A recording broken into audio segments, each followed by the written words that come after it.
Yes po, maigpit po na pinapatupad ng Pangasinan Police Provincial Office, ng ating mga municipal police station, city police station, ang one strike policy po. Ito po ay galing sa direktiba po ng ating Chief PNP down sa regional office po natin. Nagagaling din ka direktiba rin po ng ating regional director na Police Brigadier General Reyes, na mayroon po tayong one strike policy. Ibig sabihin po ito ay malinaw, kahit isang paglabag lamang ng indiscriminate firing ay katumbas ng agarang pananagutan ng ating mga chief of police. So may command responsibility po sila.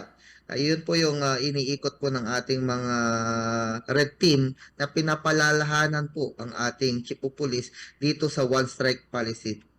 Pero itong one strike policy ay hindi lang po ang ating sa indiscriminate firing ay hindi lang naman po mga kapulisan po natin. Yes. Lahat po ng gun owners, lahat po ng law enforcers ay pinapaalalahanan po natin na sumunod po dahil may kaakibat po na criminal case, which is yung violation po ng Article 254 ng Revised Penal Code. Yun po yung illegal discharge of firearm.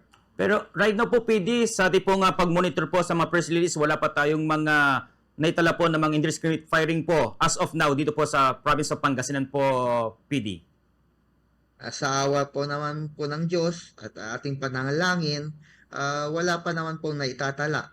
At hopefully, Yes. wala po tayong maitala hanggang matapos po ang ating pagsisilibra ng ating New Year's celebration. Yes po. And PD, isa po sa nagiging problema po ngayon po nga holiday rush, ito nga po nga 1 week na wala po nga pasok sa ating po nga government, pero tayo ay patuloy pa rin po sa pagtatrabaho, yung po nga traffic Paano po ba makakaresolba po dito ang ating po nga kapulisan? Minsan may mga piloso po kasi, PD, na binabanggit na kapag may pulis daw, mas lalong lumalala po yung sitwasyon. Paano po ba natin sasagawa po yan? Alam po natin yung ngayon pong panahon talagang dami po ng mga sakyan po na nakisiuwian po sa iba't ibang lugar patungo po sa ipong probinsya ng Pangasinan po, Colonel.